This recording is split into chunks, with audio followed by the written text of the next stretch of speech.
and the Poppin' Instincts here gets this dragon kick off. Can he get perfect? He does. And does it again against the lockout. Sneerful, what the fuck was that? Sneerful, what the fuck was that? He dragon kicks in between it. The gap in between that is getting blown the fuck. Who are you breaking? Oh my god. Oh my god, he did it again! What the fuck? Oh my goodness! If he would have killed there, bro, 94%? Dead! Wake up DP! Wake up DP! Oh, okay. Oh shit. Oh. Oh my god. Oh my god, he's living on a prayer. Oh, both them yeah. kicks. Oh no! Oh yeah! Yo! What? Oh my god! God! Holy shit! What? Hello and welcome to the EX Dragon Punch podcast, the official podcast of the Ohio fighting game community. I'm your host, Shalom Pretzels, and today we have a very special guest. Our guest today is at the forefront of competitive killer instinct, not just in his home city of Cleveland, but also the entire state of Ohio as well. You may have seen him snapping photos at the latest major. You may also know him for placing 9th at Combrigger 2022, and for being your Frosty Faustings XIV Killer Instinct Champion. Today on the show, we have SneerfulWater57. In addition to discussing Sneerful's history with KI and the passion that comes out of that game's community, we dove deep into his perspective as a freelance photographer and talked about what happens at events beyond the live streams and among the community. With that said, let's begin today's discussion with SneerfulWater57. Enjoy.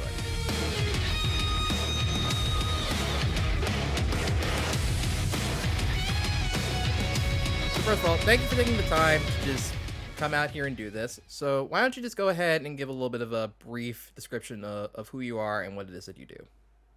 What I do? Oh geez, that's the part that's gonna be the that's the part that's gonna take up forever. So my gamer tag is SneerfulWater57. I am primarily a KI player, but I also do a couple other things within like gaming space and everything. Primarily the biggest thing that I do right now would be photography. And the second biggest thing would probably be maintenance as like the manager for a tracking website. Been doing the photography for close to 3 years or so now, and the tracker, which will probably come up later on, is been there for about 1.5 years or so. Like I said, KI is my main game, but I find a lot of enjoyment with a lot of fighting games between like KI, with Street Fighter, with KOF, and everything else in between, even the ones that we don't actually call fighting games, like our Smashes and stuff like that. Right. All competitive games that I enjoy, find a lot of time enjoying, just watching, somewhat tinkering with, and get my behind whipped. But hey, that's how I be at times. Really do. One thing about your gamer tag, usually whenever I see like 2 words put together, capitalized individually and with a number on the end, it makes me want to ask a single question. Did this name come from the Microsoft gamer tag generator? You would be correct, actually. It is 100% a name that is not users generated, but Microsoft AI generated. But I kept it for a kind of a personal reason, is that growing up, my grandfather gave me the nickname of Scam Boogie. So when I was first getting into like online and everything like that, this is just like in the early 2000s, late 90s kind of a thing. A lot of my things I would have would be titled with Scam Boogie. You kind of fast forward to now, you put a name like that as like something where you want people to trust you, to communicate with you. Yeah. It kind of doesn't exactly fall. It doesn't like instill trust in you. Yeah. So when I first got my first Xbox and they gave me I got onto Xbox Live. They generated a name for me, and the name is similar enough to that name that it kind of triggers something in me. I was like, I'll just go with it. And then from then on, I just kind of like just made it me, because it had like for me, it had like a little bit of my history, both in online space and with personal space. Yeah, I've always been a fan of the gamer tags where you just kind of like take 2 words that you associate with yourself and just kind of like mash them together. So I mean, it's kind of grown to the point where it's like, I've had people just address me as both my government name, as Sneerful, as Sneer, as Water, as so many things. So yeah, it definitely has that feel of like a Microsoft, generated name, but it just kind of went out and made it my own. what led you to fighting games in general? Really, was it KI? Was it another title? I would say like it's kind of been that way since even earlier than that. You can go back to like even to your Super Nintendo, your Dreamcast days. I would say like the very first game that I really like took seriously and got my friends to take seriously would have been Soul Calibur 2. Mm. My main guy on there was Mitsurugi, and I know a couple of my friends we were using Kilik, we were using Astaroth, we were using Maxi, we were using Sophitia. So that was like the main game that kind of got me into like not so much like the whole deepest where we go now with like frame data and advantage and disadvantage and setups and everything like that. It was just more of a point at that point where I was just really invested in like learning the character. So at that point it was just more or less like let me learn their moves, let me learn how they move, how they operate. Mm-hmm. It was like that the little seed of like at the beginning of a fighting game player. Right. And then from there it just kind of like grew. So we went through the Dreamcast era, we went through into the Xbox 360, to the Xbox One eras and everything like that. And then we kind of finally landed on KI, which came out in 2013. The second that KI was announced, I should back up.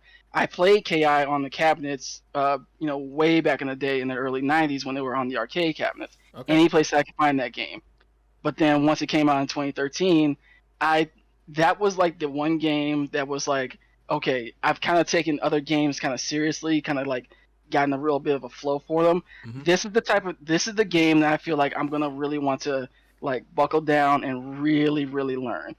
And that was like my whole point when I first started out with KI, is to maybe not so much be like a great player with it, but I just wanted to understand the game. And you mentioned that you have some experience playing KI on the cabinets. Correct me if I'm wrong, because I don't really think I've had too many opportunities to see you compete IRL. But do you play on pad or do you play on a stick? Play on pad. Okay. I might transition to a stick. Well, I take that back. I played at local events and everything on other people's sticks, Mm-hmm. and I'm used to playing on like sticks set up for cabinets. Right. So it's not unnatural to me. But would I go for a stick? I mean, if someone wanted to donate one to me, no. Nudge, nudge, wink, wink, hint, hint. I'm saying. Have you ever considered a hitbox? That's the other question. I have considered a hitbox. I think I could actually get behind that, but it's definitely a learning curve. Everybody that I've talked to that has a hitbox or like that sort of a style of a controller, it's definitely a learning curve going from either from stick to hitbox or from pad to hitbox. Mm-hmm. So it would definitely be that period where it would just be like, finding a groove to kind of like getting used to like, double tapping a button for a dash or doing a 3-button press to do like a DP or something like that. In my particular case, I came from the perspective of played on pad from like, let me think, 2014 to 2017, and then stick from 2017 to 2019, because I won my my hitbox back before Evo. It was like that summer, and then as soon as I was done out of Evo pools, then I just switched to hitbox for the rest of the time that I've been playing. Yeah, for as long as I've known you, you had never been on a pad. Yeah. I didn't start competing, I don't think, until not necessarily that I didn't start competing until I started playing on stick, but I wasn't like a presence at locals when I was a pad player. Gotcha. I started competing the summer that I was switching to stick. That was like my first like early tournament experience, and then from then on I just kind of it kind of just went from there. It just kind of went from there. I feel you. If I understand this correctly, photography isn't your only job, if I'm recalling this correctly. As far as like if you want to kind of like my actual main job is like for culinary arts and for cooking, that's like my main job. Other things as far as like I like to think it's like as far as just mainly with the video games, it really does boil down to the photography aspect, the website that I maintain aspect. I guess you could put it as a going as a player now, since I've won a little bit of money. I've made a couple of wins and stuff like that. So I guess those three. just a few wins. I had this in a different part of the interview, but I'm going to put this here anyway. So you've won a pretty reasonably well known event of Frosty Faustings. Yeah, there was that. That was in January of this year. Went out to Schaumburg. Went out to Illinois. Let's call it that. Yeah. For the bracket, and it was a great time. It was my first time being out to Frosty. First time being out to like a major event for just like for fighting games, and the atmosphere was just incredible. Mm-hmm. It kind of like just like made me re-fall in love with fighting games again, and to kind of like just get a feel of like, even though this was with a lot more stringent as far as like with COVID and with the restrictions that we have in place now, Mm-hmm. even with that in front of it, it was just like an incredible experience, and I don't think I'd trade it for anything. Yeah, I don't think I've heard any bad things about Frosty. It's just a really very well run event. No, it's excellent. It's excellent.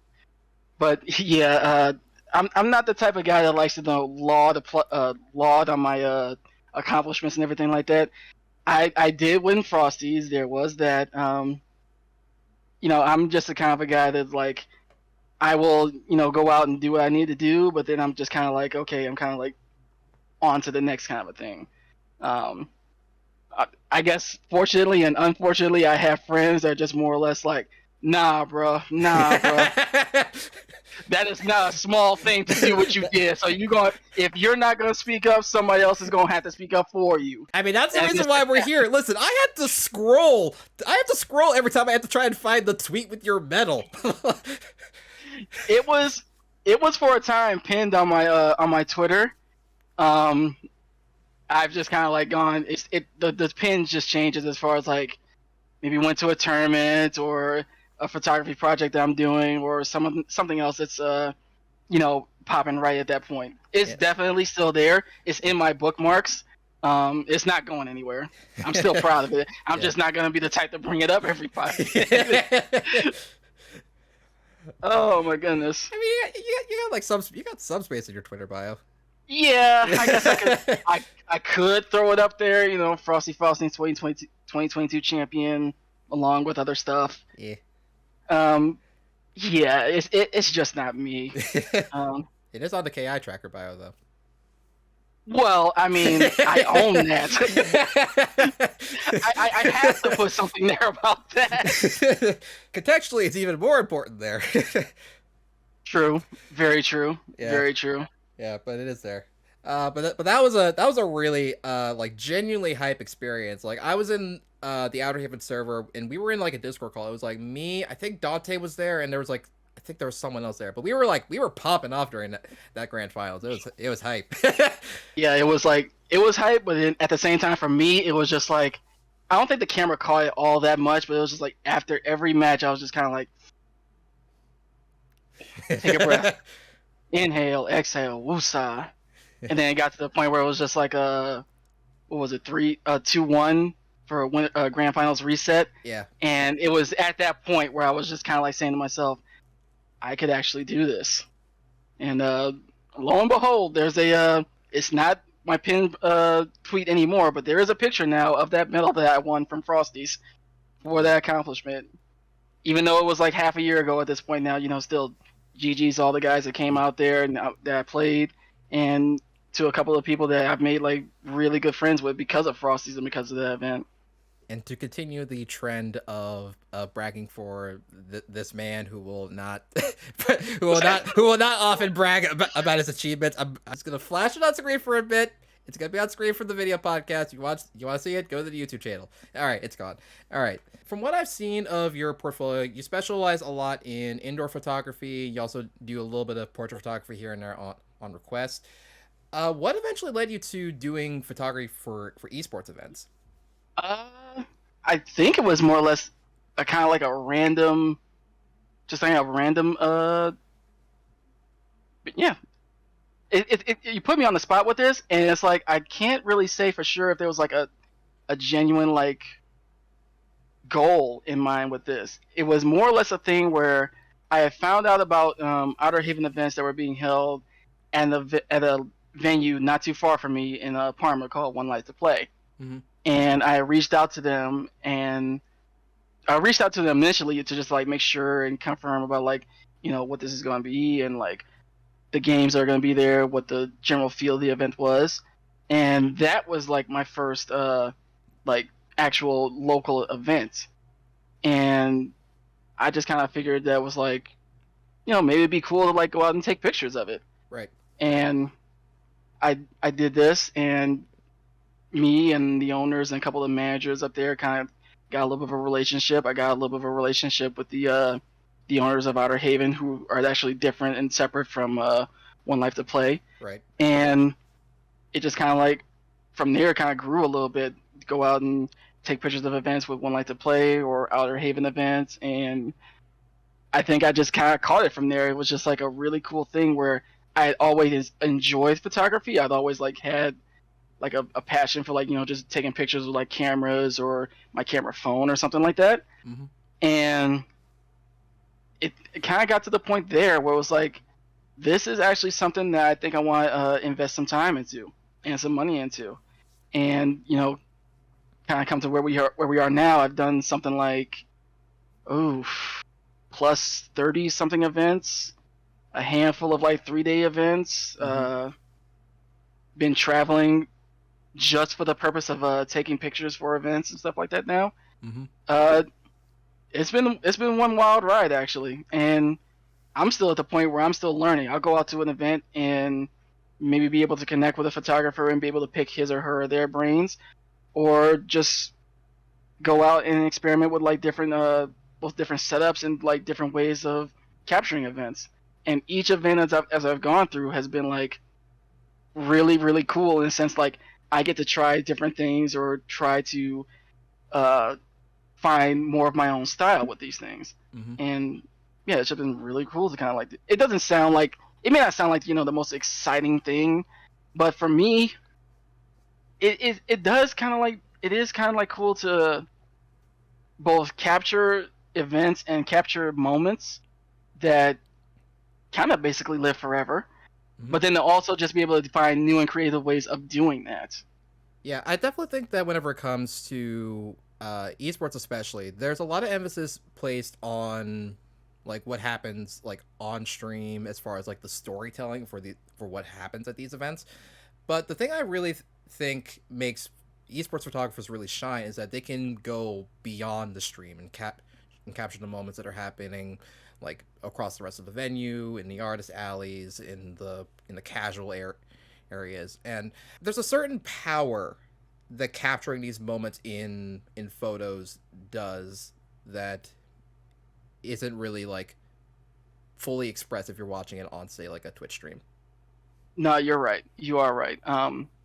So much of Twitch streams and just like the general experience that we have now with with 3-day events, 1-day events, or anything like that is that the perspective of the event is really just locked into those 2 chairs right in front of the camera, Mm-hmm. or in a little bit of like the crowd or the back of the venue that you have behind that. Right. But for most any of these events, there's a whole wide range of other things that are going on. Mm-hmm. And that's sort of the job for esports photographers or for just like amateurs like myself, where, and you hear like players talk about this too, like a common thing that you might hear about with players that are just kind of like waiting into going to events or anything like that is that a common thing that you will hear is like, why should I go to an event to go 0-2? Mm-hmm. But then you'll also hear players who come back and say like, it's not about going 0-2. There's a whole lot of other things to do that. Yep. But for someone that they're only just looking at streams or just looking at that perspective, Mm-hmm. it's hard to kind of like picture that.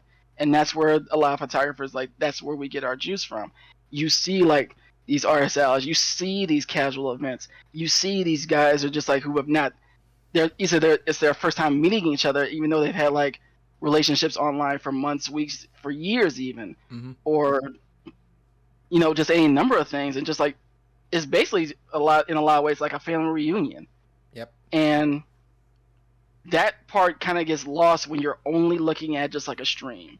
Mm-hmm. So it kind of flows back and forth to it a little bit, back and forth with it.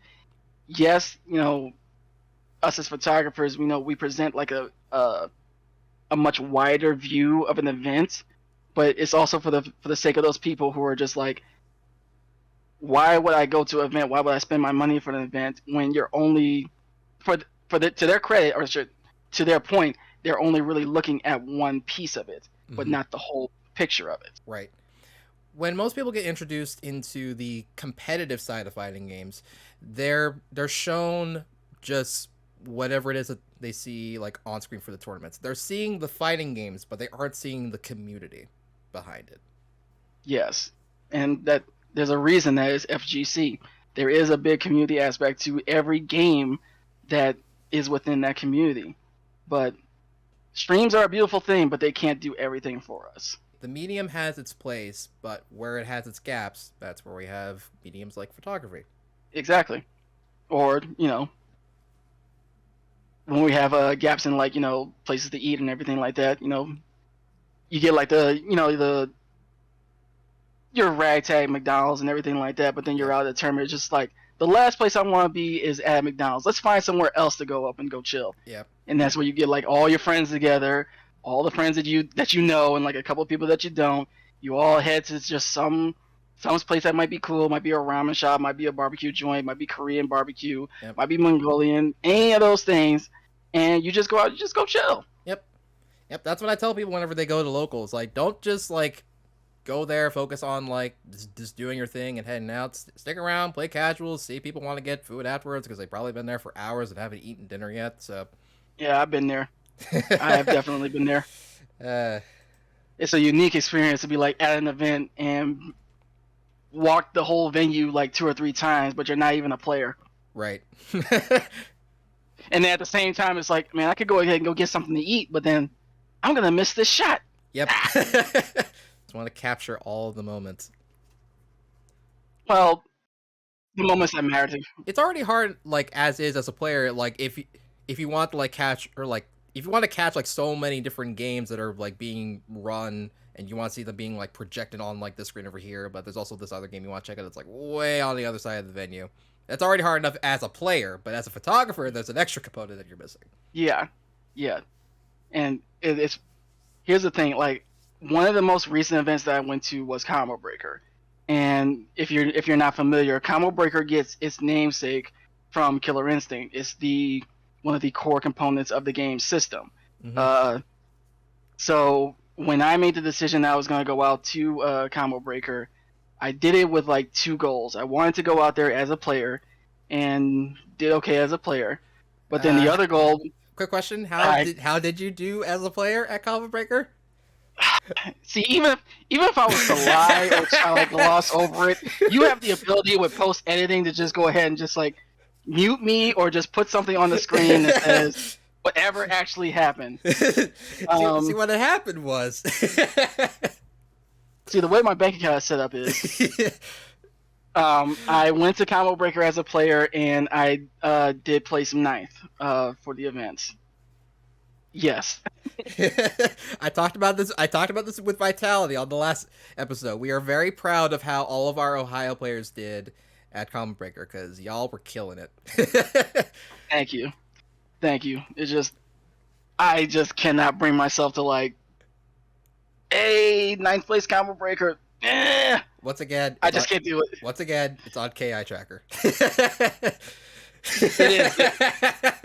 I'm fine with putting it in written format. That's 100% fine. Yep. It's 100% fine to put it in written form. Just it coming from my lips is kind of like that. It gets stuttery. I lose my ability to speak. But going back to what you were saying, like focuses for photographers and everything. Like, I went there as a player, had my run as a player, but as a photographer, and as part of the community for KI, I went there with the photography aspect. Mm-hmm. That there are going to be, I knew that there was going to be a number of other photographers there that are going to be capturing, all sorts of moments for the whole tournament. Of course. And I made the decision that I wanted to focus almost primarily on KI, on Killer Instinct, and on players that were from Ohio, mm-hmm. That were there.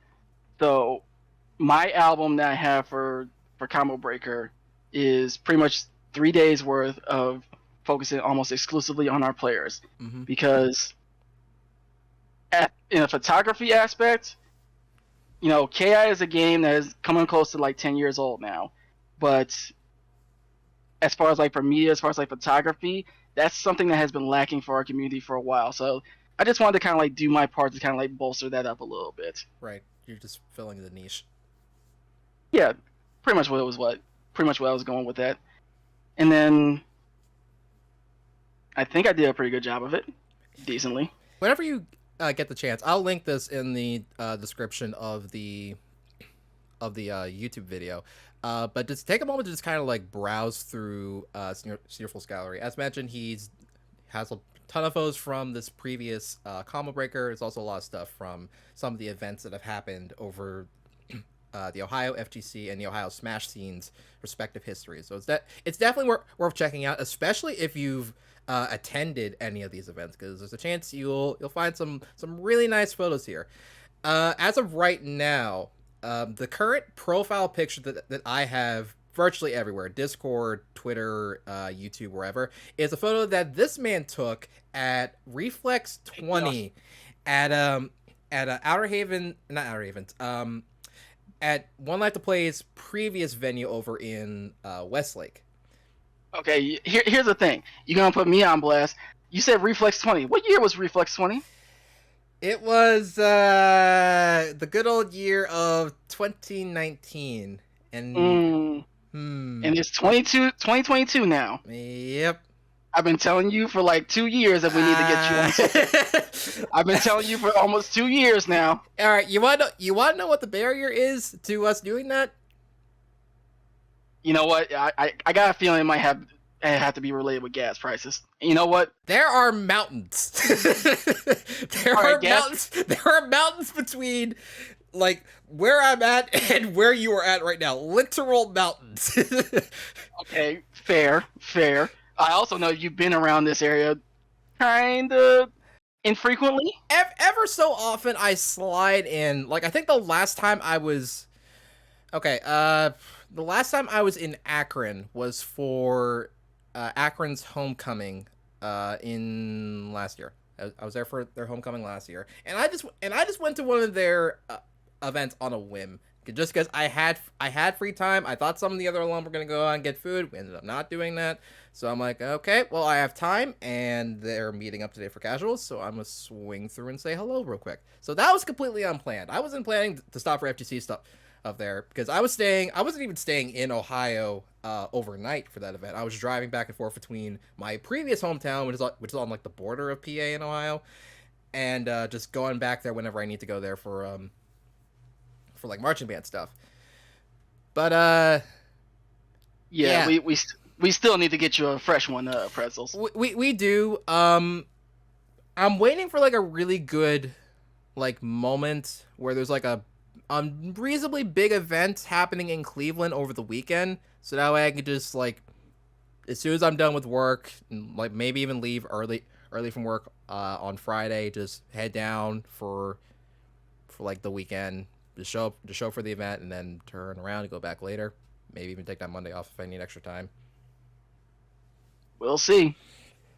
I mean, I know the one game that would draw you here would be Street Fighter 6. Street Fighter 6 would be one of them. I have been messing around with KOF and DNF Duel a little bit, but I haven't competed in either games yet.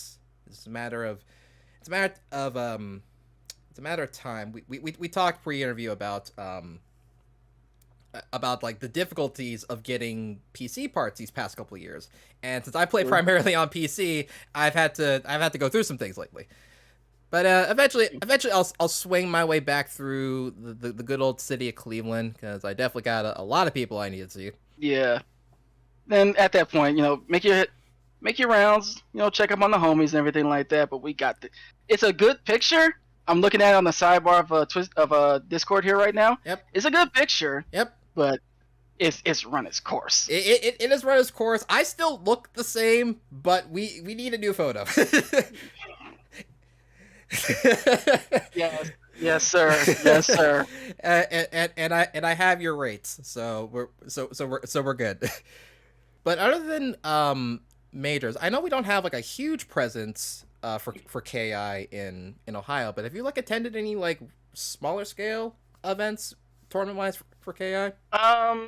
Even where I can find them. If you're talking about in the offline In sense, the offline sense. yeah, it's just a if and where I can find them thing. Like I said, KI is a game that is on coming up on 10 years now. Mm-hmm. It's still a game that is still going strong. Even to this day, it is one of the games that when you think of strong netcode, stable netcode, it is without a doubt within the top 5. Yep. Without a doubt within anybody's top 5 as far as like games that you could jump into and worrying about like latency or lag or anything like that is the furthest from your mind. This is one of those games. This is Yep. for sure one of those games. Yep. So online, there is not a problem. You will find, even to this day, as of Mhm. this recording, there are weekly events 4 out of the 7 days of the week. Yep. There is no problem finding KI online. Offline is a little bit more tricky. Like I said, Combo Breaker is our event. Yep. That is the event per year that if you are a KI player that has any sort of like desire to play the game competitively, you find a way to make it to Combo Breaker. But there have been other events that have carried KI, or it has been there as like a smaller game, as a side tournament. We had Frosty Faustings, we had Combo Breaker.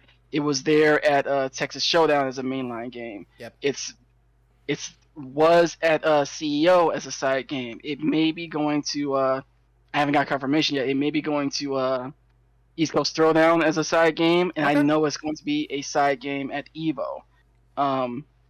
So it's still going on. There are still offline events that are popping up for it. Most certainly you can still find these things, but it's just not as easy to say like jump onto Challenge, jump on the Smash GG, put in KI, and you'll be able to find, or jump on Twitter and you will just be able to find KI events like almost instantly with almost no real work put into it. Yeah. KI, definitely one of those games that really thrived during the pandemic. It was one of the feature titles during the first Evo Online, whenever the main Evo event ended up being canceled. Also, KI is one of the games with probably some of the best learning resources of any fighting game out there. So there was like a lot of things just going into the pandemic that really like prepped KI as being like a game to really be kind of like growing its player base more and more in recent years. I mean, even to that point, even coming out of the pandemic, it has not really stopped on that growth. Yep. You would say you would say as far as like learning resources, there have been ones that have been in place prior to the pandemic. Coming out of the pandemic, you have people like Nikki, this year's Combo Breaker champion. Mhm. He runs a service where he teaches KI now. You want to talk about events that like coming out of the pandemic and making good use of the online component of it. You have the DMC 3v3, Yep. which has become now like probably one of the premier online events that KI throws on, and it is like completely community driven. It's driven by players. It is driven by Devil May Care. Probably. I'm not even gonna say probably. He is the world's best TJ player. And along with him and his friends. But I said on Twitter, the one thing that him and his crew have done consistently event over event is to make the events better. That's just, if there's any one thing that has stayed the same, it is that they have gone and found ways to make the event tighter, run smoother, get more hype. It has always been something where it is just like a step above each event. That's hard to do. That is so hard to do. Absolutely. And they've done it every event, even with this one that, as of this recording, is going to be coming up this Sunday, tomorrow. Definitely, KI is a game that has been out for a long while. There's no denying that. But Absolutely. it is also a game that has like you want to say about like making the best of bad situations with the pandemic.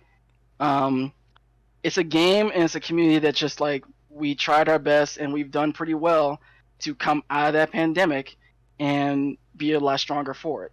Definitely really happy to see like so many people just kind of like getting into the game for the first time, still trying to foster the talent that's in there, and also just giving people like more competitive outlets with the game. I always think that's very nice.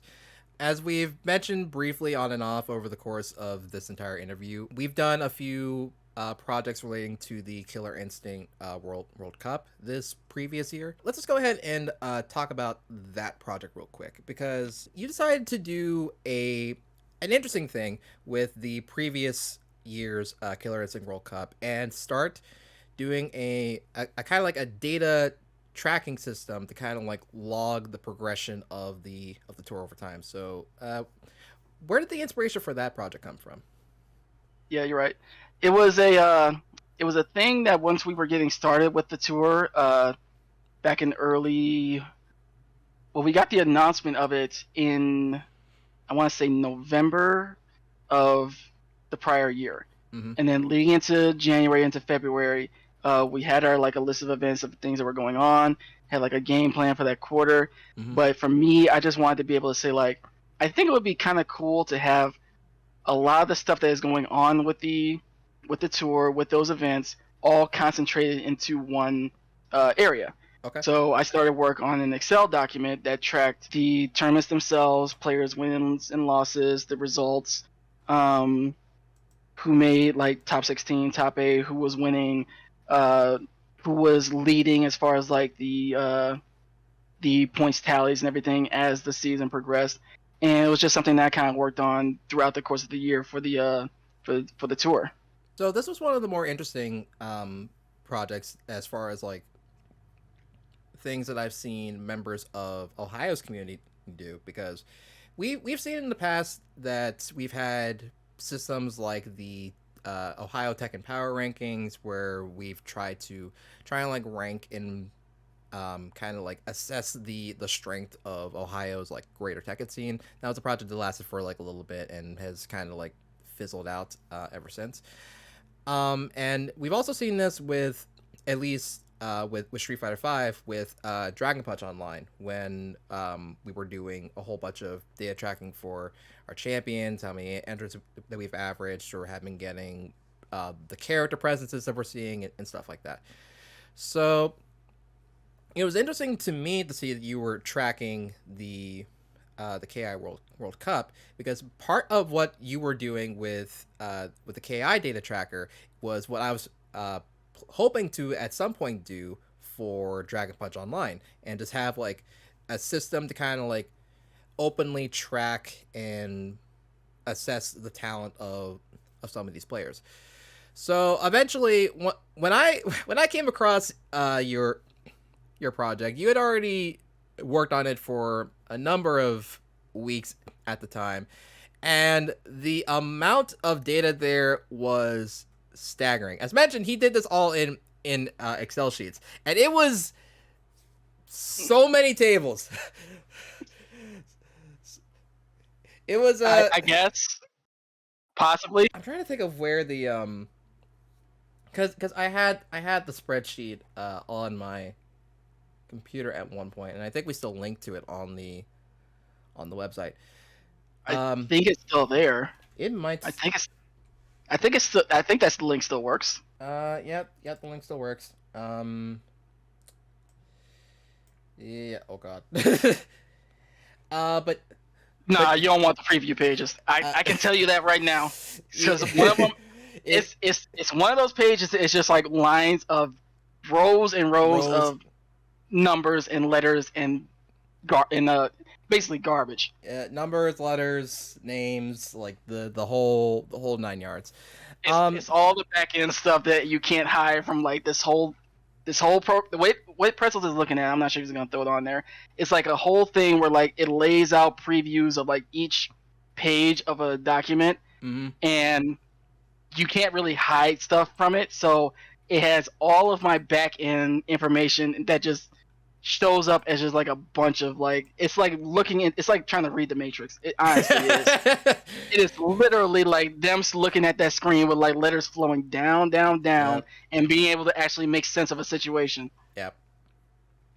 And there's like tables in here for like looking up specific player stats, which are all done in Excel formulas, and you can also like search up like matchup records between players, and like it's very thorough, and it's very like well structured. Times. But we noticed a couple of things with the spreadsheet that we felt could have been done a little bit better from like a user experience point of view. One of the things being if the spreadsheet needs to be updated, you needed to re-upload the spreadsheet file every single time. That was one thing. The other thing was just in general, just browsing and exploring it, especially on a mobile device. Like the general rule of thumb is that you really don't want to make people scroll sideways if you really have to. But when you're viewing like tables upon tables of data, like is presented with the match tables, it's kind of unavoidable if you really want to see everything. And this document had tables. It had tables upon tables upon tables upon tables.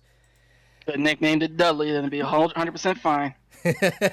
So seeing all this and having some experience working with database applications through some of my college work, I jumped in and offered to help to build a website version of this data spreadsheet. So that way, one, it's easier for people to browse that are interested in viewing all of this data, because there's a lot of information here. Two, I also wanted to make this process a lot easier for Sneerful to actually go through and input data into this thing, because what was the process like doing stuff with the Excel sheet? Like, how long did it take for you to like get a tournament done? Let's say a single tournament with like 50 entrants. Might have taken me somewhere around like maybe half an hour to 45 minutes. Okay. I would say like that's a pretty fair. I think that's a pretty fair recollection of how long it took me. Okay. And it was primarily because like I'm not an Excel guy like at all. Mm-hmm. A lot of the stuff that I found and made into that document was just like me finding other people's stuff, tinkering with it, found I could use it, and then just like hodgepodged it into my stuff. Mm-hmm. So yeah, it took about, I'd say like 45 minutes for like a good 40, 50 person tournament. And if you've taken the time to look through all this, I'm trying to think, where is the table at? If we, like, I'm trying to figure out when this was no longer updated in favor of just doing the website. Probably closer to like November. Okay. So I think excluding the top row, which I think is where the labels are on this thing, I think excluding the top row, there are records for 2,146 matches. Give or take a few. Give or take a few. And that's whenever we stopped updating the spreadsheet, which you did still keep up with for like a little while we were still doing we were still working out the kinks with the website. But the website, yeah. I think we just checked the website a moment ago because we just had a meeting before this. But like the website version has like 6,000 now. It's growing. It's a healthy boy or girl. It's a lot. They are growing very well. They are getting fed constantly. Yep. I have no issues with I have no qualms with thinking they're not gonna grow up and be a nice healthy website because It's getting fed data almost every day.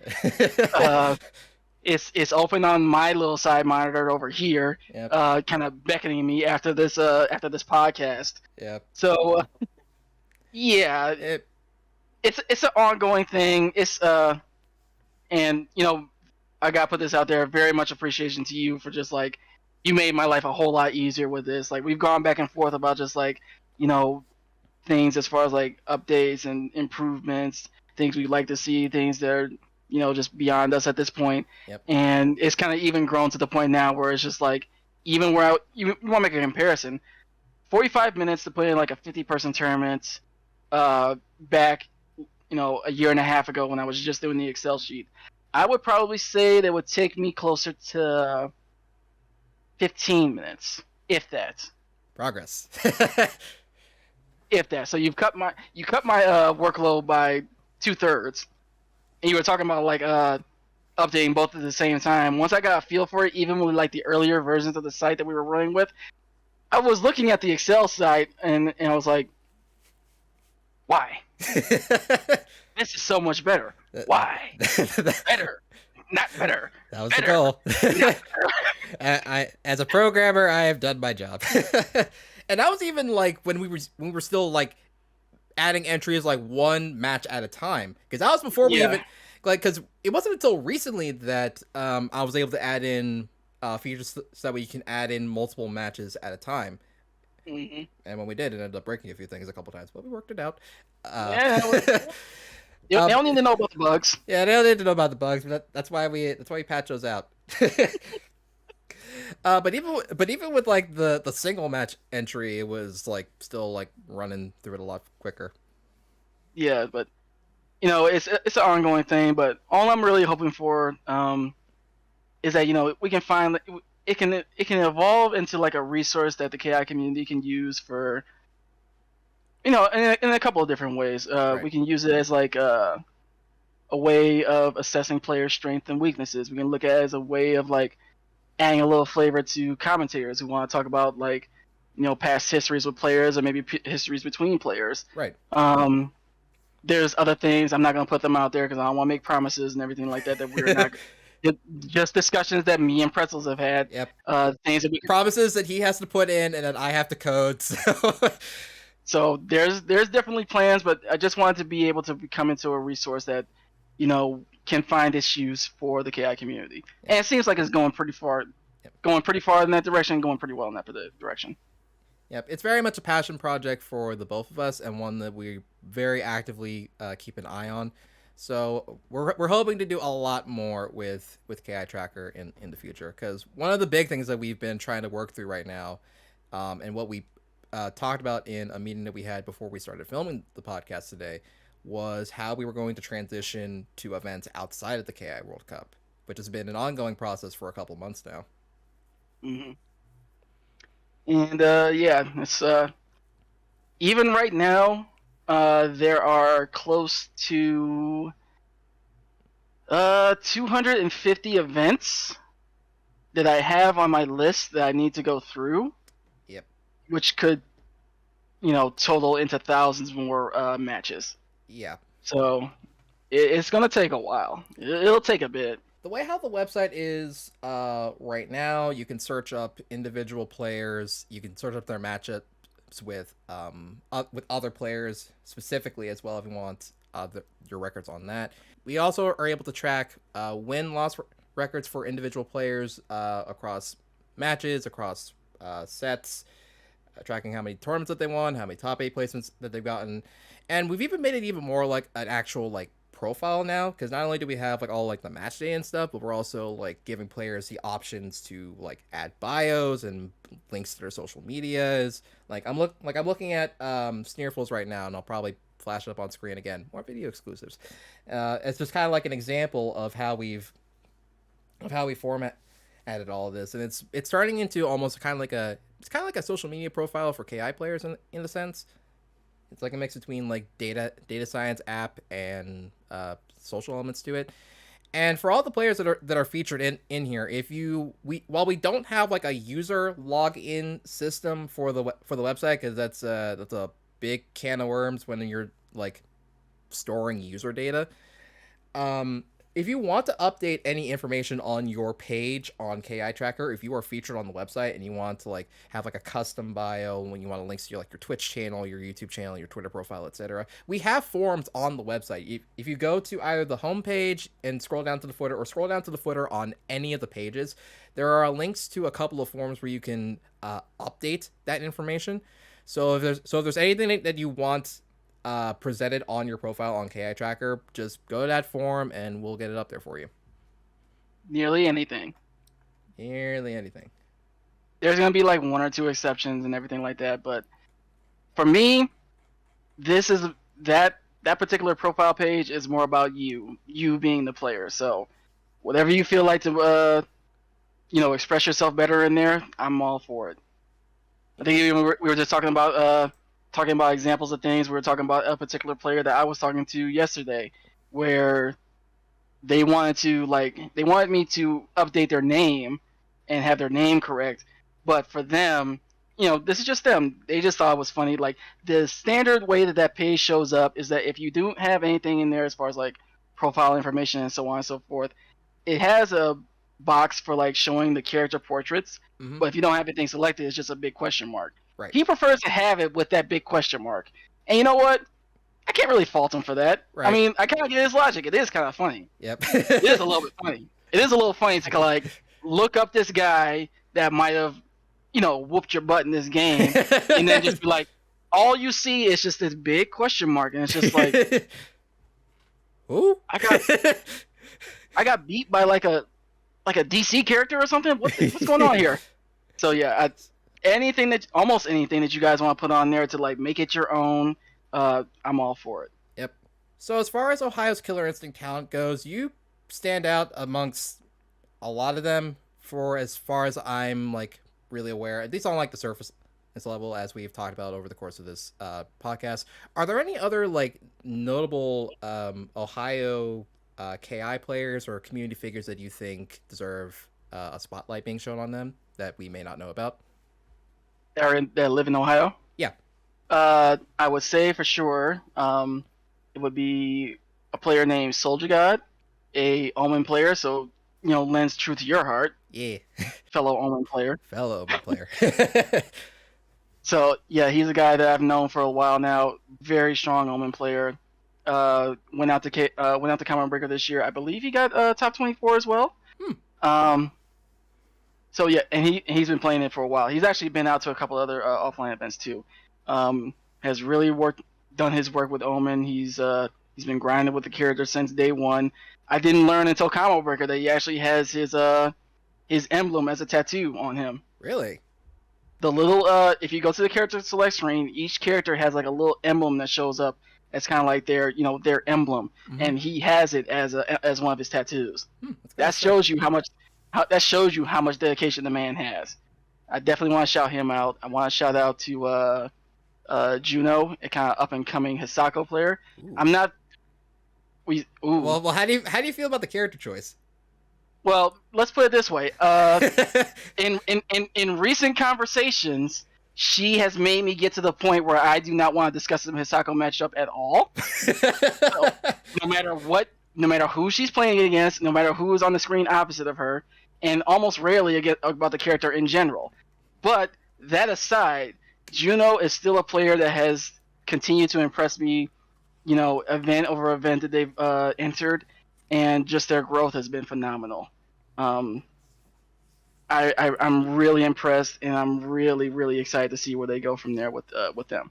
I also have to highlight Dragon Blade Ice, DBI. He's another Hisako player that's in Ohio. And he is actually a very consistent streamer on KI. Really entertaining guy. You can definitely check him out on Twitch. He's usually on KI or with a couple other different fighting games as well. Like I said, really entertaining, but also a very solid player. He was also a Combo Breaker, and I got the chance to meet him for the first time this year as well. I would say the only other person that I would put on that list, and I'm not sure if she's still in Ohio. I think she's actually in the process of moving out of Ohio, would be SVM. She got, I want to say, fifth or fourth at this year's Combo Breaker. Incredible player. And actually, for a long while, SVM was a player that was playing a lot in the Dragon Punch Online tournaments along with me for KI. Yep. We kind of went back and forth a lot of those times, and then she has just grown into this player where she is probably in that. Well, I shouldn't even say probably. She is definitely in that top echelon of players that the KI community has right now. Like I said, I think that she's moving or in the process of moving out of Ohio to like somewhere on the West Coast, maybe to Nevada or something like that. Yeah, I actually have the top 8 for Common Breaker up real quick. SVM plays 4th at this event. Yeah, she made a deep run. She made a ridiculous run. Definitely that run helped to cement if there was any doubt leading into the event. First of all, it shouldn't have been. It shouldn't have been any doubt about her in the first place. But if anything, that event pretty much sealed it. Like, if you want to talk about top players within the game, you have to include SVM. And then you got me. Well, I do stuff. I do some stuff with Kim Woo. You know, if the page I was on Start GG went below top 8, his name would be right around there. I mean, I have my fair share of accomplishments as far as a player in the game. Pretzels has made it a point to highlight and gloss them throughout the course of this interview. Like I said, 9th place this year at Combo Breaker, won Frosty Faustings 2022. I have a handful of like online events to my name as far as like wins. But I'm also a player where, kind of going back to my history, I did not start out really as a competitive player. I started out more or less like a lab rat, more as a guy that was like in the lab trying to figure out the game and figure out the character. Mm-hmm. And it wasn't until like a couple of years ago where I made that decision that I want to kind of step away from that and more into learning how to be an actual competitive player. Right. And for a guy that wanted to just make that jump into competitive, year and a half, 2 years ago, something like that, I think I did pretty well for the level that I'm at right now. But it's it kind of goes. I think I want to share this. I stopped at 9th place this year at Combo Breaker. Ran into Duel, who's another amazing player. Let's tell it straight, he washed me. It's a hard matchup to be sure, but he washed me. But it also illustrated this, that the level from where I'm at to where Duel and his like are at, that's a significant gap. And to get there is going to require a lot more of what I've been doing before, even more stuff to add on to that. Mm-hmm. It's not going to be easy, but I think I do want to try to make that jump, along with doing all the other stuff that I'm doing in the same time. Right. Which, if I could only focus on one, I might be able to do it. I wouldn't say easily, but at least with less distractions. Right. But I don't want to drop the other things that I'm doing. Yep. So it makes it its own challenge. Yep. And my goal is to try and like minimize said distractions. Well, as far as with the tracker, yeah. Yeah. As far as with the tracker, yes. With the tracker, you've done an amazing job. Then there's the other IRL stuff to handle. So yeah, we also need our 9 to 5s and everything like that. yeah. So one of the more interesting things whenever I look at the top 8 or even just the top 24 of Common Breaker and really any event that KI has a presence at, it's just how many of those names that I've seen over the course of us running Dragon Punch Online. Like, I look at Chronicle, Sonic Dolphin, and Time to Duel, SVM especially, and I see people who showed up to KI like every single week of us running that event when we were running it weekly, and the only reason why like we stopped running KI, which it actually puts KI in like a really interesting spot compared to like all the other games we ran for DPO, because with most games for Dragon Punch Online, with us running it weekly and then eventually bi-weekly, we've had a whole bunch of players fall off, and then that's how we ultimately ended up dropping the game. KI stands at a pretty interesting spot in DPO's history, because the only reason why that bracket stopped is because we didn't have a TO to run it. We had very interested and very engaged players for that bracket, and there was a point where they actually had the highest viewership numbers of any game that we ran for Dragon Punch Online. But the only reason why those events stopped is because we didn't have a TO. So, like I said, KI can put up numbers. Yep. So it just goes to show, like, not only just like the passion of the KI community, but also the like how supportive each of these players are to like building up like different parts of the scene. Yeah, I'll tell you a story with that. One player that I know came to a couple of Dragon Punch Onlines was Aphex. I'm not sure if you know of Aphex, but he's sponsored by UIU, and he's primarily, I shouldn't say primarily, nowadays he's very much like a variety type of a streamer, a variety game type of a player, but his roots do come into KI. And one thing that he did for us with Dragon Punch Online, he came into a couple of different events. He was playing in the bracket. He was throwing it out through social media. He was talking about how his run was going. He jumped in on a couple of commentary blocks for the game. And, Apex is definitely one of the game's top players. And that's something else I want to kind of talk about.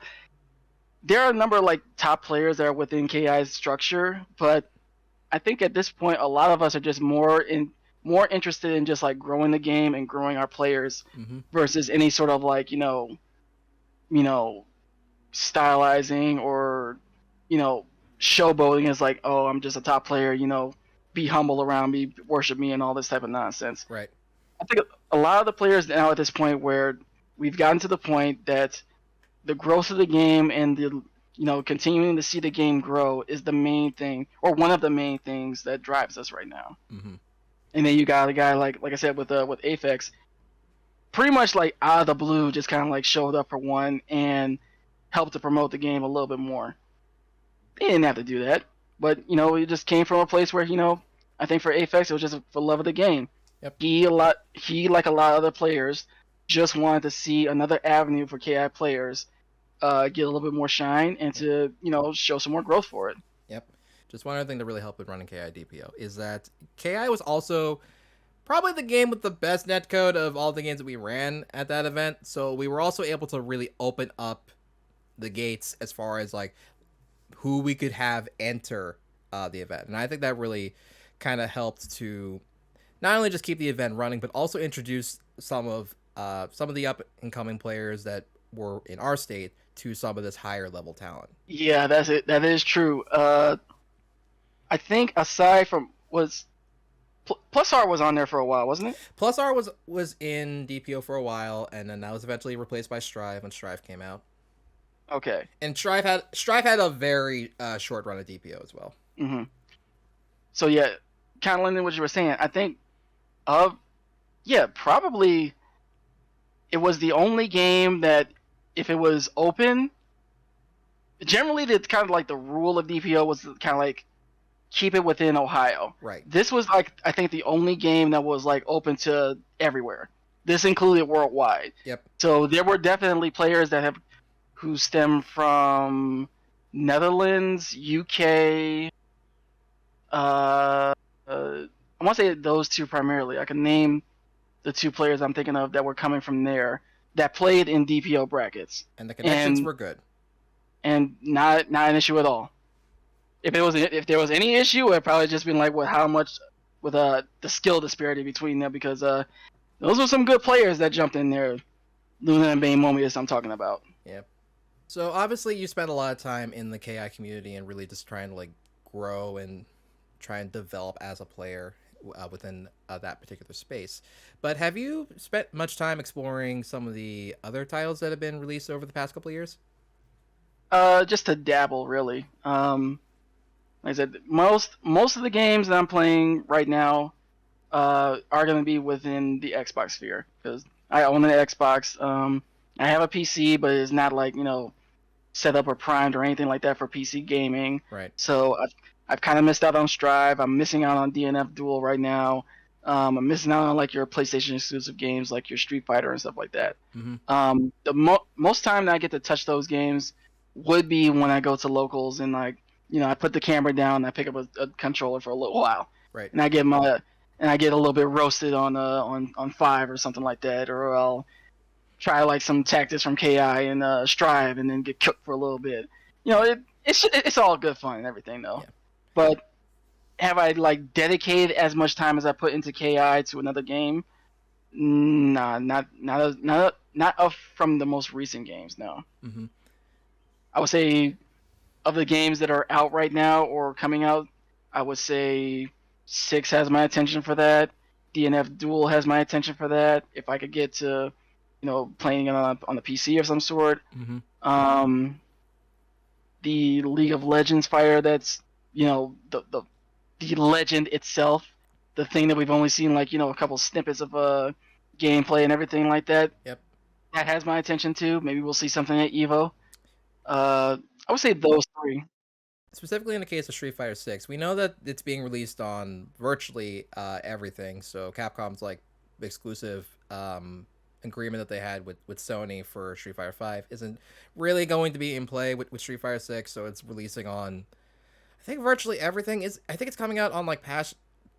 Is it coming out on past gen and current gen hardware? I believe so. It's gonna be might still be PS4, PS5, Series X and One, I believe. I'm not sure if it's on one, but I do believe it is on Series X. Yeah, so PS4, PS5, Series X, Series S, and Yeah. PC. Okay, so not Xbox One, but everything else Mhm. is what we're getting.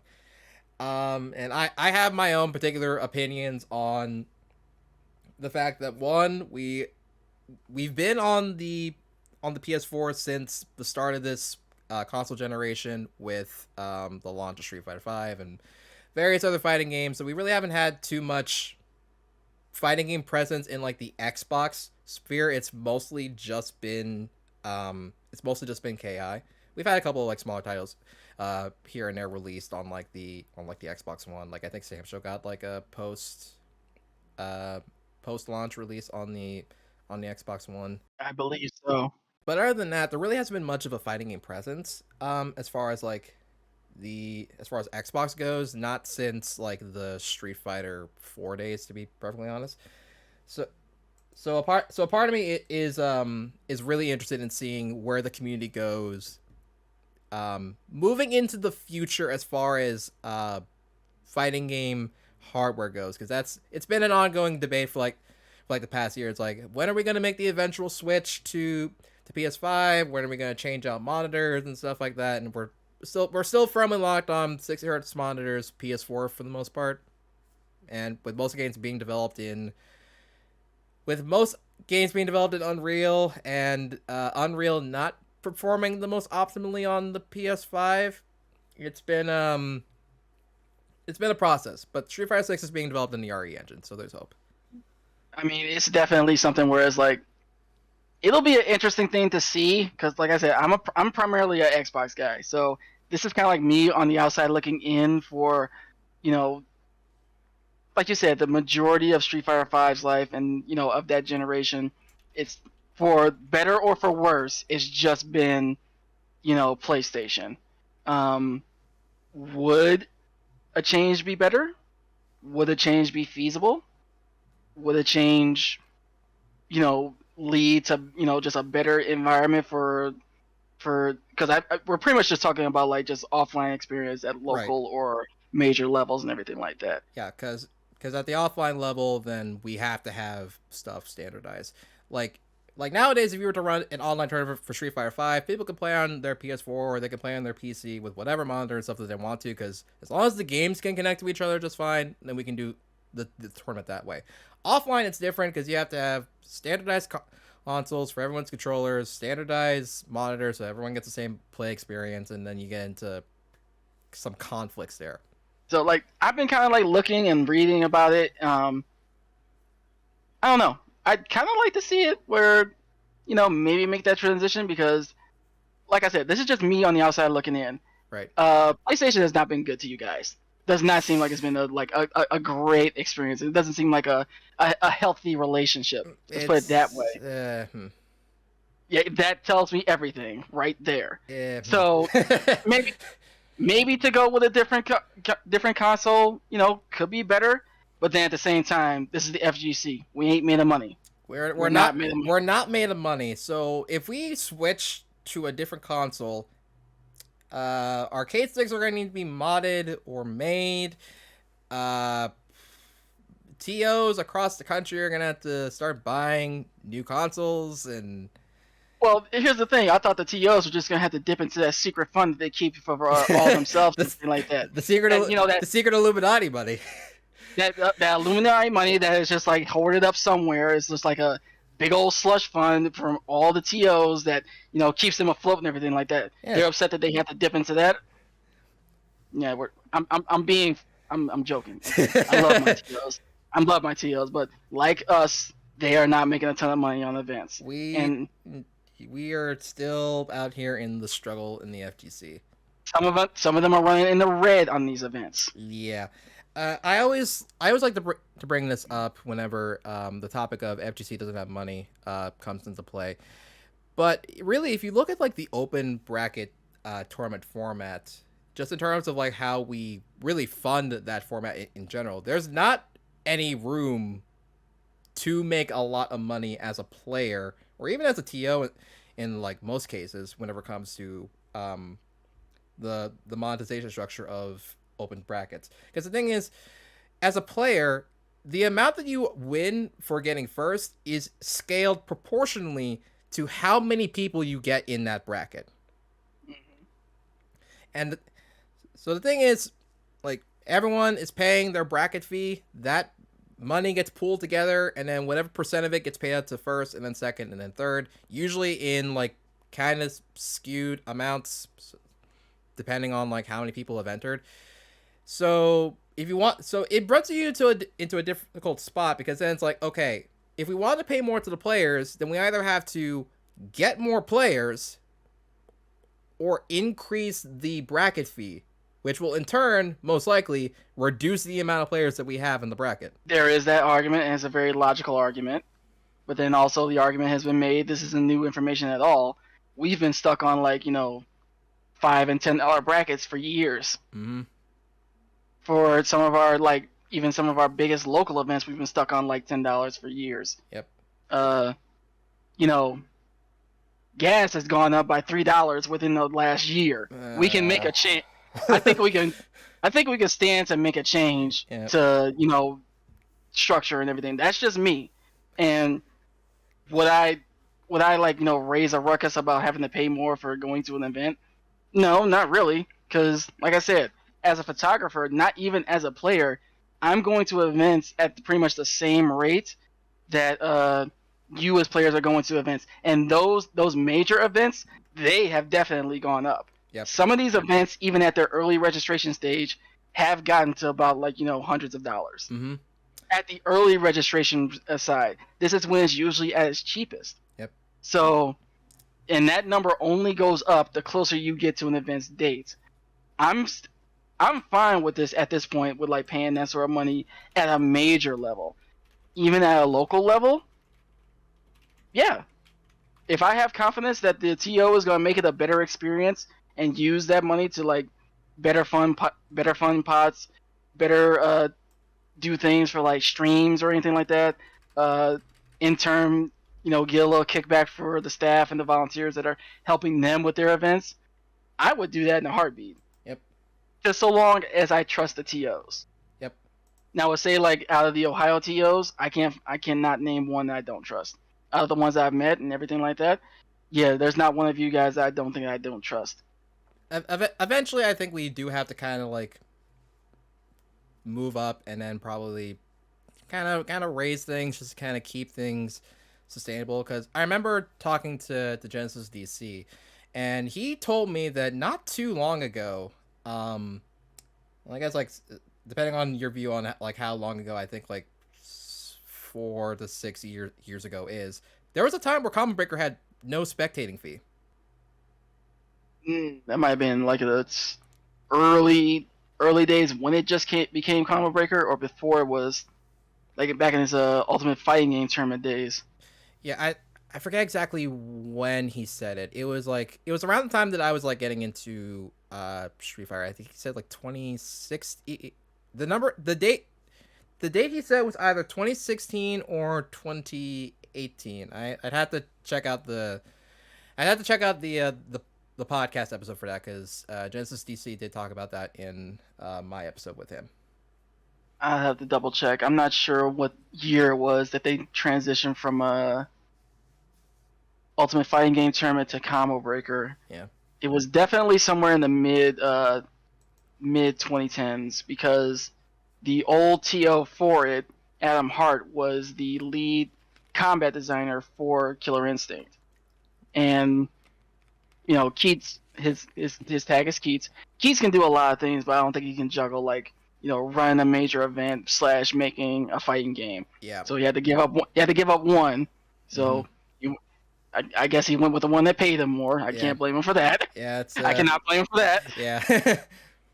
But then at the same time, it was inherited by Rick Thiller. I I'm sorry, Rick, if I'm butchering your last name. I'm trying to The think if Hudzo, as we I'm know trying him. to think if I even heard his last name before. It's Thiller. I'm pretty sure is the spelling. Something I'm like not sure that. if it's Thiller or Thyler. I'm not sure. If this ever reaches his ears, I apologize from the bottom of my heart. Sorry, But Rick. he inherited the tournament, turned it into Combo Breaker, and it has been history ever since. You know, would this whole thing with like increasing the amount that we're paying for events fix everything? No. No. I think it would be like a step in the right direction, and I think there would definitely be other things that we would have to address on top of that. Mm-hmm. I think that it's a good first step that really has no downsides. Right. Sure, you can make the argument to say like it would potentially decrease the number of players, and that's definitely a concern. But the number of things that we can do better with an increase, I think, kind of, it kind of puts it maybe a little bit higher, maybe. Yeah. But I'd have to, this is definitely you'd have to talk to a TO to be able to say like, do I risk losing my attendance to be able to make it better for my attendees that are coming? Right. And it's a very difficult kind of balance to strike. So being able to try and make things a little bit more, I guess, sustainable for some of the players, maybe also trying to like transition to new hardware and whatnot, is trying to fund all of these things isn't really something that we're really fully equipped to do right now. Eventually we will probably do so if we're hoping to keep the scene alive, but right now just increasing fees it's an option, but it's not a fix-all solution for that. I will say, like, and I kind of touched on this before, at a major level, that's already happening. Yep. Your major events, your ones that you are really like trying to go to year on year, yep. Your Evos, your Combo Breakers, your CEOs, East Coast Throwdown, Texas Showdown, all those things, yep. They have already started to hit that 3-digit number, and they could probably stand to go higher. Yep. They could probably stand to go higher, and given that the only ones that I've gone to have been, of the major ones, has been with Frosty Faustings and Combo Breaker, mm-hmm. would I pay more than what I paid this year to go back next year? Yes. Without question. Yep. And I think, like, marginally, it will work out better for them in the long term. Yes. But at a local level, there's a lot more conflict there, but when you're dealing with, like, majors, then, well, it's a completely different story. Well, it kind of stems from the same point for me, is that both at the local level or at a major level, are my increase in dollars going toward making a better experience? Is it not, just so long as it's not like, lining people's pockets more? Right. Is it going towards like making the experience better? Mm-hmm. And I know that's the case with Combo Breaker. I've seen that's the case with Combo Breaker. Yep. Because, like I said, Frosty is the first time I've been there, but I haven't paid as much attention to what Frosty does for his players, versus like over years past or over other tournaments. Right. What I will say, back me up on this if I'm right. Was Frosty the only tournament that I know of that was running on PS Pros? I think I want to say Red Bull. Okay, Red Bull. Okay. Red Bull might have had at one point. I think for this previous Red Bull Kumite, I think they ran on PS5s actually. But I want to say Elvin and his staff went the extra mile. They went with a couple of extra miles now that I think about it. Between putting all their PlayStation players on PS Pros, having basically in lobby COVID testing and everything for the event right then and there as you were like going through the check-in process. Even though that was like my first year there, I could definitely see the steps that they've taken to like take care of their players. I know it's a fact for Combo Breaker because I've paid more attention to Combo Breaker than I have Frosty Faustings, and I know the things that Rick and his staff have done over the years to make the event better and better and better.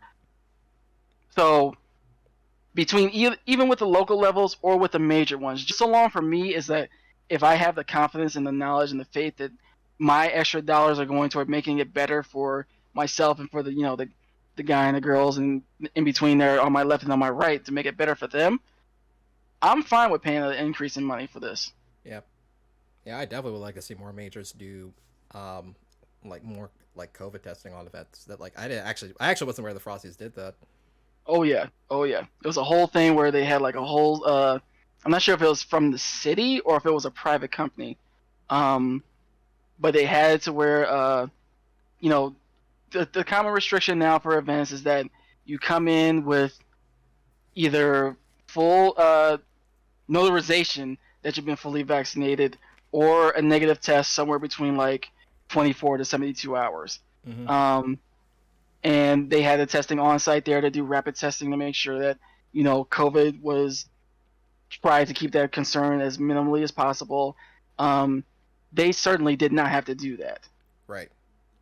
And I'm not sure that I've seen an event since that has done that. No, this is the first I've heard of it. No, it was a thing that really, for me being like my first major to go through and see that there, it was definitely something that set me at ease. Definitely something for other events to really take note of. So, Rick, again, if you're still here, but at the same time, I know it could not have been cheap. Even if it was something from the city, even if it was a private, especially if it was a private company, there's probably definitely still dollars attached to what Elvin and the crew at Frosty did for us to make sure to, try to keep COVID as less of a concern. So just to kind of keep it on the topic of larger companies within the FTC, one of the things that I did want to get your perspective on as a photographer is something that has come up in conversation in passing over the past few months, and that would be Capcom's more recent community license that they put in place for some of their events with the Capcom Pro Tour and otherwise. There was a bit of an uproar for that as far as like classifying what is a circuit level, like I forget the specific terminology that they use. I would have to look at the document again. But what is it classifies as a professional scale tournament and what necessarily is a community level tournament. And there were some things within that licensing agreement that one did get changed, but there were also a few things in there that impacted people in the media space, especially photographers. And I know that you had mentioned some of your concerns about them in the past, but if you would like to please explain what really kind of irked you about some of the early revisions of the agreement, and if some of those problems still present themselves in the way how it is now. Well, the thing was, kind of like you were saying, Capcom put out the whole agreement, and this was actually a binding agreement that, as I understood the rules at the time, if you were a TO that was going to run Street Fighter V at your events, you had to sign this to stay on the, clear path of Capcom with their properties. Because all of us that are running events, that are going to events, yeah, Capcom or any of these game publishers or developers could step in and say, we don't want you to do this. We don't want you to play this in this game space or anything like that. You look at Nintendo for a very good example of that happening frequently with Smash and happening, at very big events within the Smash community. Yeah. But like you said, there was an aspect in there that dealt with photography and dealt with media. Without going into the whole details of it, the general gist of it was that as a photographer, your agreement with a TO for doing photography gave Capcom both access and license to use any images that you gave to the TO as their own, without the need for compensation or for credit. So basically, to try to break it down even simpler, if I'm a photographer working for Pretzels' event, and Pretzels already has this agreement in place to do the community agreement for Capcom, any pictures that I take are, well, it depends on the agreement that Pretzels and I have, but it also becomes, those pictures become the property of Capcom Yep. that they can use to do whatever they want with it. The Right. language that they used in there was like super broad and gave them like reach from here into perpetuity. Actually, Yep. it was that broad. But it was basically just a free grab for content. Um, and I know that a number of photographers that are professional photographers within the esports space had no intentions of like uh, going to events or working for events that has signed this. And once I learned of it, I kind of fell into the same boat. Why would I make an agreement with, again, say I made an agreement with you, and you're going to pay me a certain amount of dollars for me to cover your events, but then these images also go to the guy you signed a different contract with, and I get no money, no recognition, Yep. or no credit Yep. for that. And that was a raw deal. Capcom made adjustments to it. They made adjustments to it to where basically they honor the agreement that the TO and the photographer have, and they would just, as far as I understood the reading of it, they would reach out to either the photographer or the TO. That part was never made super clear. Yeah. About using said media for their purposes. Like I said, that part was never clear. But then you fast forward to recently, within this last month, where a photographer, Rel FGC, he had an image that appeared in the, I'm pretty sure it appeared in the Capcom World Warrior promotional stuff. It was used as like a background image in front of like their Capcom Pro Tour, their Capcom World Warrior logo.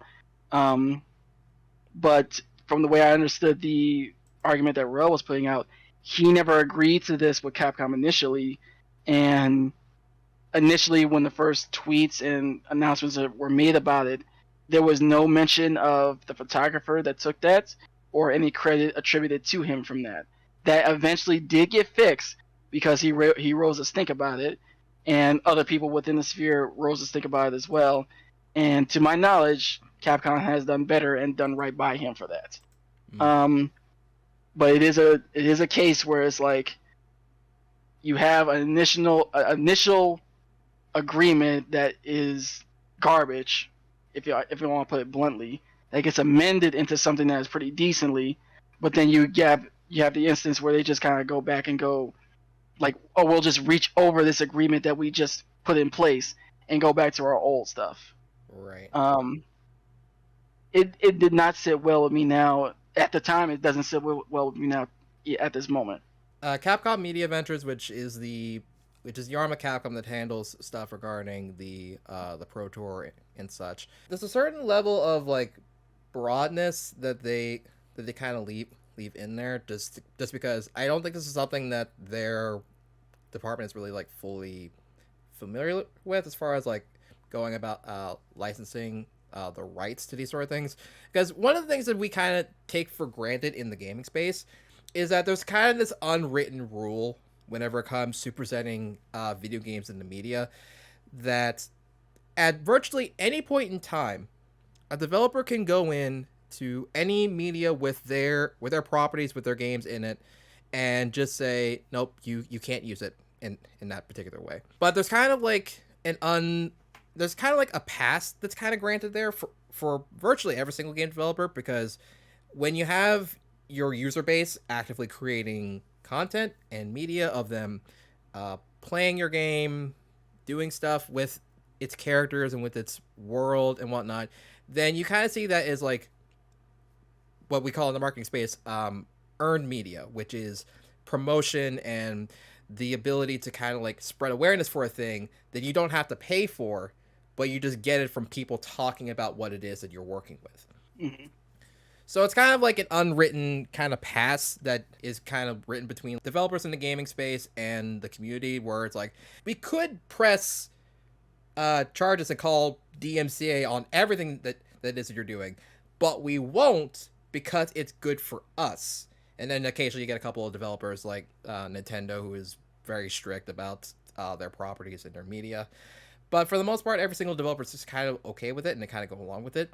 This is an instance that I think not a lot of fighting games have really come across, and this is kind of Capcom policing that sort of aspect of their property, just policing the competitive sphere where they kind of operate. I mean, as a player, as a TO, yeah, sure. But if you're still looking at it from the aspect of like as a photographer, the photographer has nothing to do with like Right. your gaming space, with the space that has been rented. Mm-hmm. Basically, if you want to break it down, when the photographer takes a picture, they are the ones that have using the equipment, set the shot, took the shot, Yep. edit the shot, Yep. upload the shot, Mm-hmm. even though it might be of like a person, of a space, of something, whatever. Yep. That is still their work and their creation. Right. I'm not gonna go really deep into like there are different like laws per state and at federal levels about Yep. like with photography and everything like that. But in general, you can kind of look at it as saying like in a space where you do not have a reasonable expectation of privacy, you should expect to be photographed or the possibility of being photographed. Possibility, yes. You see this in the fine print for a lot of your major events where by giving us this money for the event fee or for the registration fee, you enter an agreement where you say you are basically fine with you being photographed or being in media related to our event, Yep. and we own this media, we own this photography, Yep. so on and so forth. Yep. That's the agreement that every one of us that goes to Combo Breaker, CEO, Texas Showdown, Frosty Faustings, so on and so forth. This is what we agreed to. Yep. And then for a third party to kind of like reach over the top of that and say like, I'm gonna grab this, I'm gonna take this, I'm gonna make my money off of it, and you can just go, see ya. I'm not gonna give you anything. Right. You can kind of see, even if you're not a photographer, how that would like kind of piss you off. Yeah. And then you kind of get to it where even more recently, I made this is probably karma coming to bite me in the ass. I'm sorry if you gotta bleep that out. Where I made the exact wording of a comment that says like, even though I'm small time, I would not want this to happen to me. Mm-hmm. And it does seem like it did and is happening to me. I will give you a very brief rundown of this.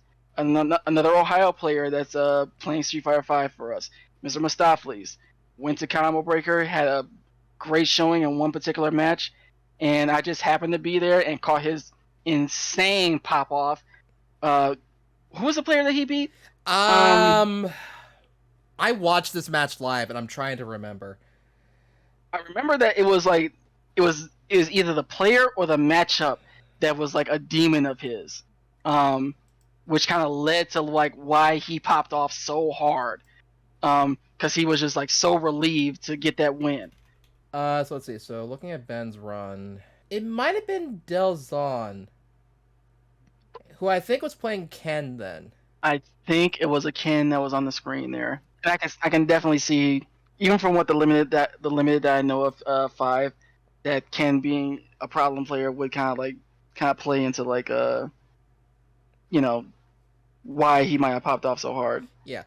But regardless, once he got that matchup done and he won, he jumped out of his chair, he reached for his backpack, and for some reason he just happened to have a backpack that had Akuma's Heaven kanji writing on it, and came out and flexed on the camera and flexed right in front of me, and I got like a great shot of him for that. Yeah.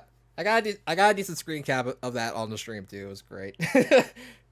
It was like I'm pretty sure I watched a little bit of his stream where he was talking about it afterwards. It was like that was like one of the highlights that he's gonna remember, and I'm kind of glad that I got a bit of a chance to help remind him of that, even long after Combo Breaker is like a memory for all of us. Yep. And it kind of sucks to go from these good memories to now this mess that Capcom is trying to put me into. So basically, it took a picture of him that is him with like his back turned doing the Akuma pose or the Tokido pose, whichever one you want to call it. Yeah. Because both are pretty iconic at this point. Yep. We fast forward to when was Sets, like 2 weeks ago? Sets was about 2 weeks ago. So Mustafa was featured on Capcom Fighters' Twitch channel, where he played a very nice exhibition with a poison player known as Glitter. And Mustafi's, since Combo Breaker, has had the photo that Sneerful has mentioned as his profile picture on Twitter and other platforms since that event. And then here's Capcom using it on one of their, I'm pretty sure it's like one of their official channels or just whatever. Yeah. But it's definitely in a space where they're getting promotion from it. They're looking to like make money from it. They definitely made ad dollars, ad revenue, and everything like that from Twitch off of that. But that's still my photo. So it kind of puts me in the same position that Rel was in. And I did not expect for Karma to bite me in the ass that fast. I really thought that I would get like, maybe a couple months, maybe get a couple other events under my belt before I had to be like, okay, now I gotta deal with this. Because it's kind of like a weird case where it's just like the photo was taken at Combo Breaker, but Combo Breaker wasn't a CPT location this year, so it's kind of like that. And then eventually that photo gets used because like it was definitely like the higher res version of that from the looks of how it was presented on like stream and then like the marketing materials and stuff for Sets. So it's like, okay, so there's that edit of that photo that was used in this, and then that was then later used as promotion material for Sets. Another thing that I should also mention, they also tend to grab like some previous match footage of the players whenever they appear on Sets, just to kind of give you like a little bit of context for for what they've done within the scope of SF5. And they also use some stream footage from one of Toledo's locals from like, I want to say from like pre-COVID days. So then there's like that gray area there. So it's like, okay, so is this agreement in effect there that they are able to use the footage from that event here? Because I don't recall if any of the Toledo TOs were like contacted. If I think IDG are the guys who run stuff in Toledo. I'm not sure if they were contacted at all about that. But it's definitely just like another thing that they kind of have pulled from within the community that they're using in this professional space. So there's that little instance as well that I wanted to bring up. I mean, if you kind of go back to like just like the old ways of doing it, at the very least you would give the person credit. At the very least you would give a shout out. At the very least you would like say like where you got your images, your footage, or your media from. I think in the case of the stream footage, I believe they did credit it. Okay. So that case scenario is fine. So it's just a very interesting thing that kind of like really leading into the days with Street Fighter 6, going into events that are going to definitely, host the game and everything like that. But then on the heels of like this community agreement that started out raw, turned into something that's halfway decent. But in both my case now and in Rail's case, you have instances where we'll just say Capcom in general. We can't say like where exactly within it. I'll give them that much, that they've reached over the top of their new agreement to kind of like grab in a sense that would be benefiting of their first agreements, if that makes sense. Mm-hmm. All it does for me is just like really puts me in a strange situation where I definitely want to go out and see and showcase events with my camera that have Street Fighter V or with Capcom properties. But do I do it in the sense where I can like just get my images and my work taken from me? No. Right. I'm hesitating, but there's no hesitation with that at all, really. Right. So it just makes it an unfortunate situation where it's like yeah, just can't really do much with Street Fighter. Can't really do much with Capcom, and that sucks. It is something to really think about, especially like with Street Fighter 6 on the way, and there being a lot of like general enthusiasm across the community for it. It's a bit of a weird space for like not only photographers but also like some other people who work tangentially in the scene to kind of deal with. I mean, don't get me wrong. I think that a lot of the players and a lot of people that are hyped about Street Fighter 6 is warranted. The game looks great. It looks like a fun experience. Even I want to play it. Even I want, as a mainline KI player, I want to make this like the what third, pretty much the third Street Fighter game that I would have actually like really put some time into. Other ones being Street Fighter 2 and OG Street Fighter 4. But out of curiosity, who did you play in 4? oh, I just roamed the cast. If anything, I was probably just sticking with just Ryu and Ken. Okay. I would kind of float between like it would be Ryu, it would be Ken. I kind of got into a stage where I wanted to try a little bit of Forte Run Stop Fierce nonsense. But there was like some 40 characters in that game at the end of the road. I was just like, it was kind of like a lot like my early days where I was just like, I got these two characters and they're pretty similar and they have like a little bit of nuance to them, but I can understand them. You want to know what's funny about you like having a passing interest in Fuerte? What's that? You want to know who else had a passing interest in Fuerte? Who's that? The other Marcus. Wait, Green Ranger was a Fuerte player in Green 4. Ranger. I cannot duck this guy's shadow. I cannot duck Green Ranger's shadow for the life of me. Even in a game that I'm not playing. As soon as you said Fuerte, I'm like, oh man. I'm gonna meet this guy. It's gonna be some. It'll be some. Have you met Green Ranger? I have. I've met Marcus on a few occasions. He's also Cleveland, which is it's crazy that you two haven't run into each other at like the same event before. Because he used to show up a couple of times to the Downright Fear stuff that happened in Parma. Occasionally making his way out to Westlake, and One Like to Play's venue. I went to a handful of Downright Fierce events. I went to one of the few One Like to Play ones. I do not remember seeing a Green Ranger. I do not remember anybody being called by Green Ranger on the bracket or, on the loudspeaker or anything like that. He's there. If Street Fighter's there, he's there playing Blanca, Zeku, previously Ibuki. I think he was messing around with Ibuki a little bit more recently. You're But talking about 5. yeah. Okay. Yeah. I could of those characters, it sucks because Ibuki would probably be one that I want to try in 5. Zeku, not really. Who were the other two? Just Blanca. Blanca, they had no interest in. Yeah. So at least that is a little bit of a difference in factor. Why has he got to land on the same character that interests me in the... It's like, to my knowledge, there's like, what, 2 Ibukis in Ohio? In 5? Okay,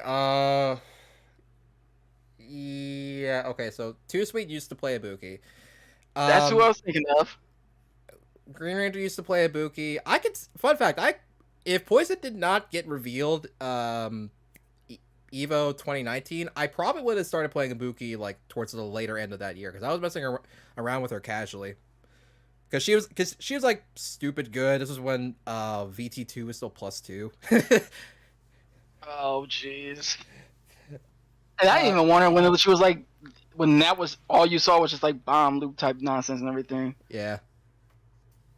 But I gotta find out more stuff that I got in common with a guy that shares my name and I've never met before in my life. I've never met.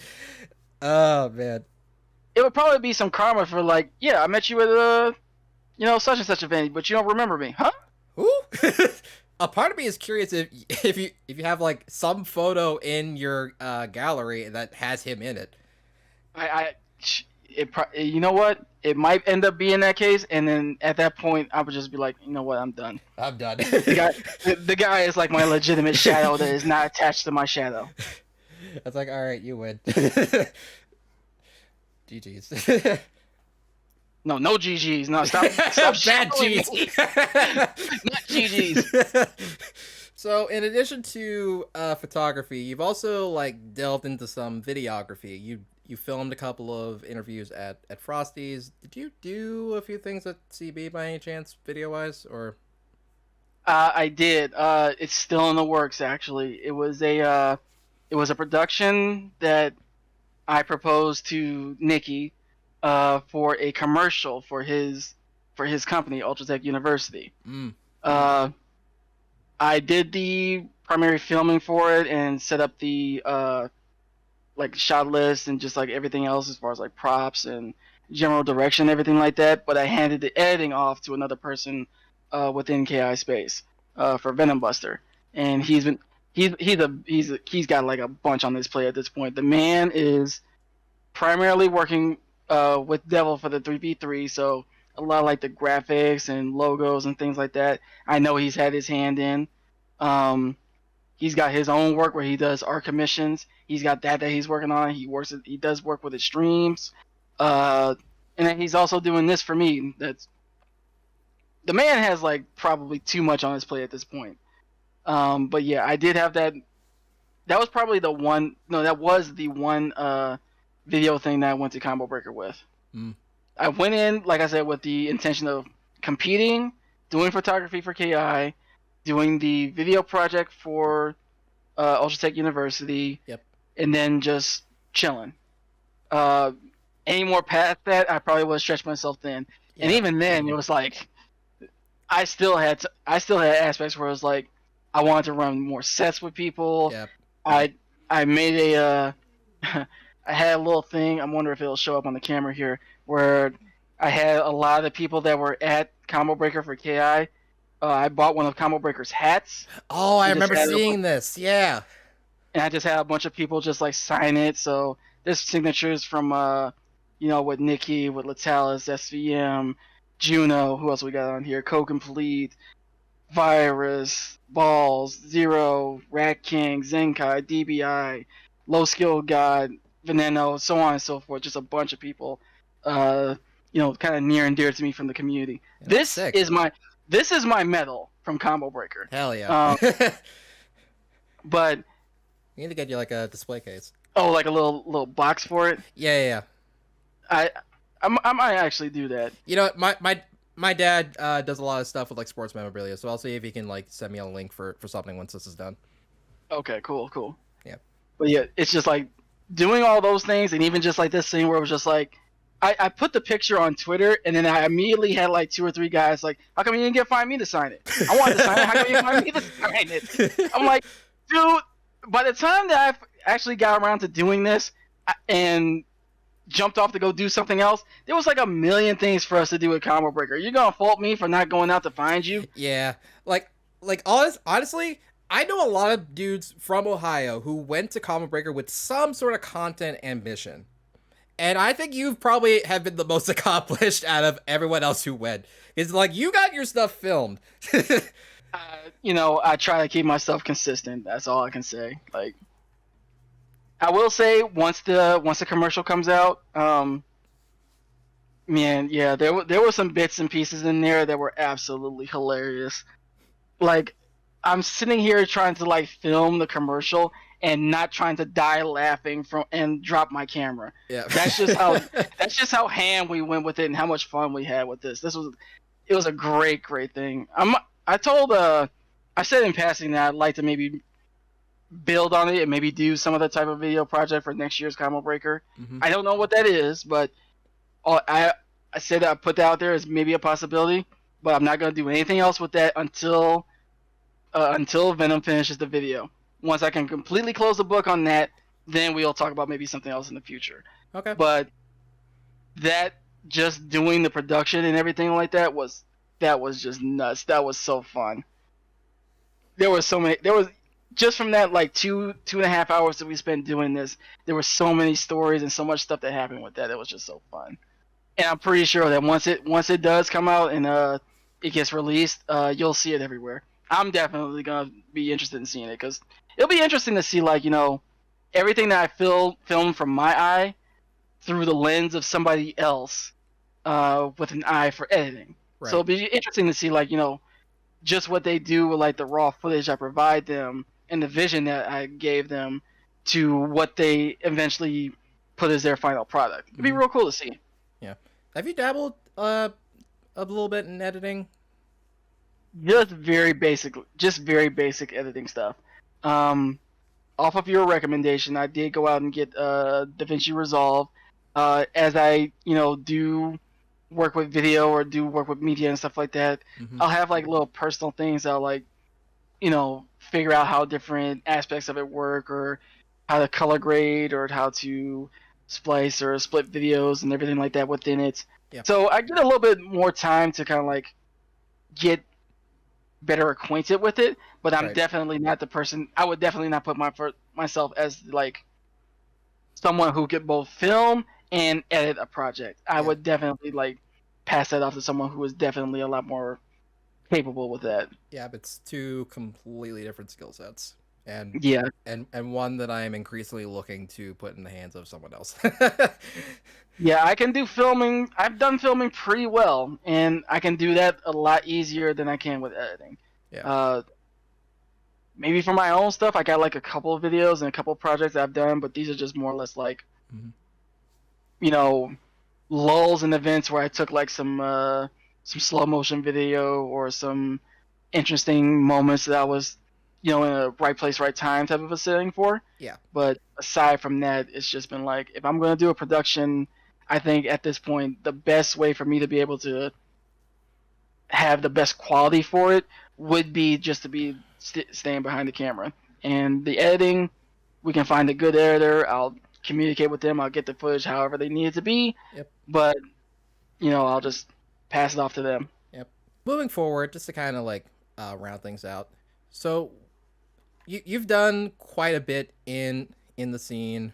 Just you're starting to travel to a couple more majors. Have had a really big presence as far as like being a premier like photography presence within the state of Ohio. You're doing well as a figure in the KI community, both competitively and otherwise. What do you see as like some like your future ambitions moving forward as a fighting game player? I'm not going to lie to you. Going back to that commercial, there was a point where I was doing some filming with Nikki, and there was a particular shot where he came in with his medal that he got from Combo Breaker, which makes for an excellent prop. Right. It made for a good point. It made for a good point in the video, but it kind of got me thinking while I was at Combo Breaker that I want my own.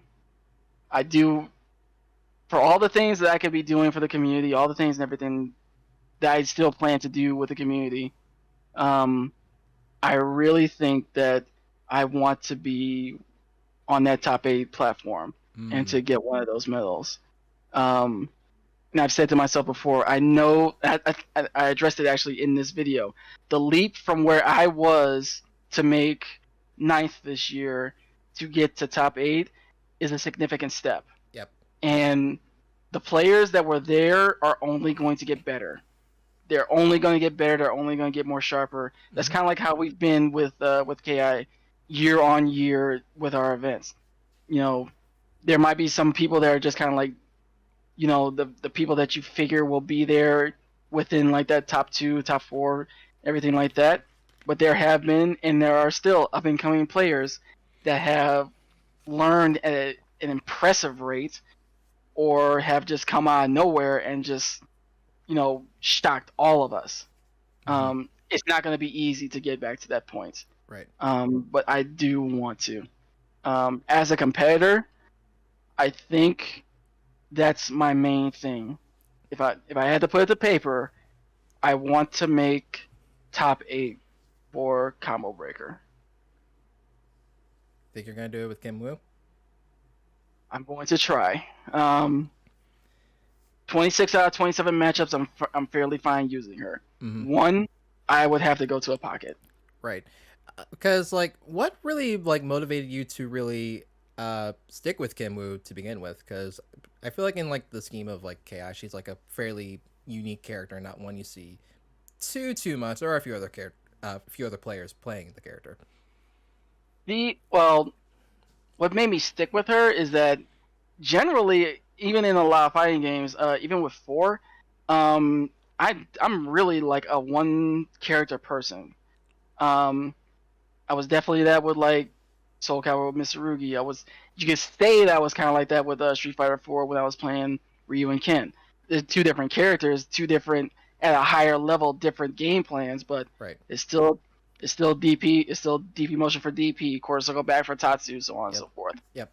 I've kind of stuck with that with being like a one character person in a lot of my fighting games. And once Kimwoo was released, she just kind of struck a chord with me. I had like a period in my life where I was spending time doing martial arts, so it kind of struck a chord there, and then it also kind of struck a chord where her personality is like completely opposite from mine.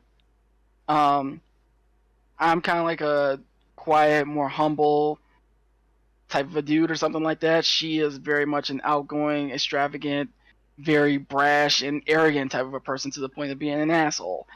I mean, she really is. That's just how her personality is, Yeah. like throughout in-game stuff and everything like that. Yeah. But that's just kind of the thing that made me stick with her. As far as like competitively, yeah, you don't see a whole lot of Kim moves now. At this point, there might be, I would probably say 3 who are using her. 3 people that are using her primarily in events. Myself, I would put Arctail on that list, and I would put Sonic Dolphin on that list. But Sonic is one where he's probably the most well-known Kinmu player. But even he has kind of like gotten to the point where he like questions using her, where he could use other characters and achieve maybe even better or at least similar results for less amount of work. Yeah. So I don't know, maybe you want to call me hard-headed for not, taking Sanford's advice and going with a top tier. I don't know. That's just how I've had my moments where I kind of faltered on the character and faltered on just how I want to, go about this with Kinmu and with Ki. But now I've kind of settled on. It was after Frosty actually, where I kind of settled on, for better or for worse, I think I'm going to stick with Kinmu. Yep. There's a certain level of discipline that comes with being essentially a character loyalist and sticking to one character against all odds. And you could argue that it could be stemming from your martial arts background. Just the discipline that it takes to kind of just push forward and to persevere and to keep training and be on the grind. Discipline, respect, and patience. Those were the 3 main core things that my time learning with martial arts that they kind of instilled with us. Those are like the core tenets of the school, and those kind of stuck with me throughout my life. Would they be core tenets of like her as a character? Hell no, absolutely not. Absolutely not. But then that's kind of like what drew me to her as a character. But in a competitive sense, it's not easy using the character. I won't lie to you. That's probably part of the reason why you don't see her as often. That's why she's probably one of the characters that is like very rare to see in the higher levels of tournaments. It does take a good degree of like knowing the character, but also knowing your opponent, probably more than you would if you were using other characters. And you said before that previously to using Kinmu, there was a period that you were just using someone else in the cast. What other characters have you previously tried before you ended up sticking with Kinmu? Well, it's not so much I use other characters in the past, but I use other characters to like not burn out on Kinmu or just like to have a little bit of fun with them. Got it. Mira's primarily that one, and so it kind of goes to a thing where like they're kind of opposites of each other. Kim Woo is a very grounded, footsie-based character. Yep. Mira is about as close as you can put an anime character into KI, as an air dasher and everything like that. So think of like take like your very generic Strive footage, where you see characters like jumping in the air, dashing, air blocking, doing types of stuff in the air, very mobile. That's what Mira is, and is very, very different from like going from Kim Woo to Mira. That's what like kind of draws me in so much. Just being able to do like all the stuff that I've kind of like told myself not to do as a Mira. You know, don't jump as Kim Woo because it's a floaty jump. Nah. As a Mira, I'm gonna test those reactions. Yep, I'm seeing here on ki.info that like Mira's being compared to like a bunch of like anime characters like Carmine and Unil, and then she's also being compared to like Dante in the Marvel games. I can see it with Dante. I'm not too familiar with Unil, so I can't make that comparison. I could definitely see it from the Dante perspective, just like she does have ways of like really kind of like locking you down to like projectile or just with projectiles or just other nonsense to kind of like keep you in place and then just put mix up after mix up after mix up on you until you crack. I'm not the greatest at that. I'm gonna be completely honest. But I just have fun with the character. You know, she's fun. You want to look at like really, really good Mira play, you don't look at me. I'm just having fun with the character. You look at players like Ariki or Viever or Nikki, so on and so forth. Don't look at me. I'm just the guy that's like having some fun with her. Is there anything else that you want to say to people who are maybe looking to get into the KI community, maybe looking for places to start, places to go, people to kind of refer to? I would say, for just in the general FGC sense, even before going to the KI, definitely just reach out to the people that some of the people that you see in gaming spaces.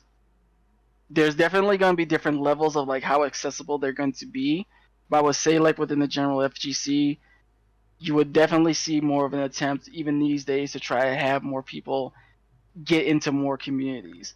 Now with KI in general, I can definitely speak from experience and definitely speak from a much closer knowledge of people. You can pretty much call anybody that's within KI, ask them for games, ask them for information, ask them where to go about resources and everything like that, and they'll generally be able to put you on a path to finding that information or giving you those games or just giving you what you need to get started in KI. But you know, that's just you're getting started with KI. There's definitely a learning curve to playing the game. It plays a lot differently from every other fighting game that's out there. There's mechanics about it that some people love and some people hate, and some people just kind of feel like, actually I shouldn't even say that. People just generally love or hate the mechanics of KI. Some people love the aspect that you get a hit in, but like you're not just stuck in a movie at that point. You can still play the game while you're getting hit, and you know, have those mind games play out. Right. But I would say that, you know, in general, basically just go out and just go play the game. I'm gonna always be available to talk to people about the game. Like I said, I mainly play Kim Woo. But even from the players that are like at the tippy top to players that are not nowhere near that level, all of us, I really believe, are just looking to have more people play the game, get invested in the community, and, you know, let's meet up at Combo Breaker, have a couple drinks. You guys can have drinks. I don't drink. You guys can, you know, I'll be over in the corner just having my ice water and just enjoying the conversation and the company. We're just here for the vibes. Just here for the vibes. So I just want to thank you for taking the time to come onto the show and provide your perspectives, not just as a KI player in the fighting game community, but also as a photographer as well. Thank you for having me. So where can the people find you? Well, you can find me on Twitter under my username at SneerfulWater57.com, or you can find me you can find my work as a photographer on MarcusAdamsPhoto.com. For the Twitter, you'll find a mix of like stuff ranging from KI, where I'm promoting like events I'm going to for photography, or just like anything as far as like with gaming. But my website, MarcusAdamsPhoto.com, exclusively focuses on the stuff that I'm going to be doing with photography. You'll see events where I've done for Smash, for the FGC, for here and there a couple of events with like what is it, with CS:GO or Legends and everything like that. I'm sorry, League of Legends, I should say.